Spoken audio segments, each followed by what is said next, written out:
मैं आज मौजूद हूँ पाकिस्तान के सबसे हसीन इलाके सवात में। सवात का नाम सुनते ही यहाँ के खूबसूरत जंगलात, मीठे पानी के झरनों और खूबसूरत चश्मों, लहलाती वादियों और ऊंचे पर्वतों की याद सताती है। लेकिन आज मैं आपको सैर सवात की तो नहीं करवाऊंगा, बल्कि सवात की सैर से आपको रोकने के लिए आया हूँ। पिछले व्लॉग में तज़किरा किया था सवात की सड़कें यहाँ के सियासतदानों की वजह से मौत का मंजर पेश कर रही हैं, लेकिन आज आपसे बात करूंगा सवात के सियाहती मकाम बहरीन की। ये कस्बा दरियाई सवात के दहानी तरफ मेंगोरा से 60 किलोमीटर दूरी पर खैबर पख्तूनख्वा में वाक़या है। बहरीन एक सियाहती मकाम है। इसका नाम बहरीन दो दरियाओं दरियाई सवात और दरियाई दाराल की वजह से रखा गया। चूँकि दरिया को अरबी में बहर कहते हैं, इसलिए दो दरियाओं के लिए बहरीन का लफ्ज़ इस्तेमाल हुआ। इस इलाके के लोग तोरवाली, गावरी और पश्तो ज़बान बोलते हैं, लेकिन बहरीन गुज़श्ता बरस होने वाले सैलाब की वजह से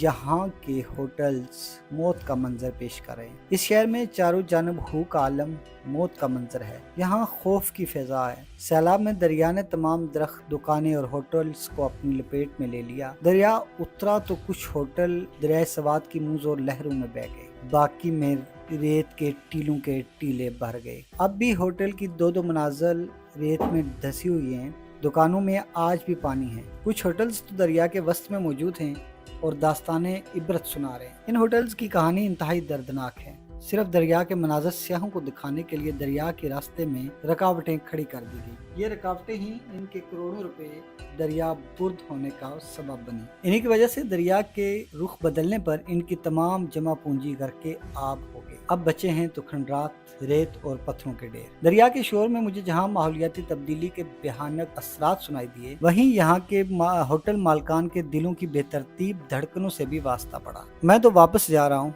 लेकिन क्या आप सवात की सैर को आएंगे? क्या आप बहरीन से कालाम तक खंडरात पे से सफ़र करते जाएंगे?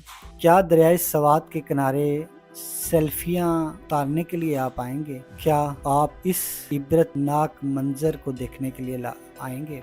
यकीनन कोई भी फैमिली के हमरा तो सवात का रुख नहीं करेगा। यहाँ के ऊंचे ऊंचे मकानात और महल्लात तो नहीं देखेगा। हाँ, कुछ नौजवान, सिर फिरे नौजवान यहाँ पे ज़रूर आएंगे। बहरहाल आप आएँ, देखें और फिर फैसला करें। लेकिन मैं पहले भी कहता हूँ कि ये जो हम कुदरत से मजाक कर रहे हैं, जो माहौल को तबाह बर्बाद कर रहे हैं, दरियाओं के रास्ते रोक कर वहाँ पे बड़ी बड़ी बिल्डिंग्स खड़ी कर रहे हैं, पहाड़ों का सीना चीर के वहाँ पे खूबसूरत होटल्स तामीर करें, जंगलात काट कर हम लकड़ियाँ जला रहे हैं, तो फिर कुदरत ने भी हमारे पास आना है। कुदरत ने भी हमसे इंतकाम लेना है। हम आलमी हिद्दत को तो इल्ज़ाम लगा देते हैं, लेकिन हमने जो जिद्दत पसंदी की आड़ में अपने माहौल का खुद बेड़ागर्क किया है, उसका जवाब कौन देगा? यह सवाल मैं आप पे छोड़े जा रहा हूँ। मुझे दीजिए इजाज़त। आपसे मुलाकात होगी अगले व्लॉग में। अपना रखिएगा ख्याल। अल्लाह हाफिज़।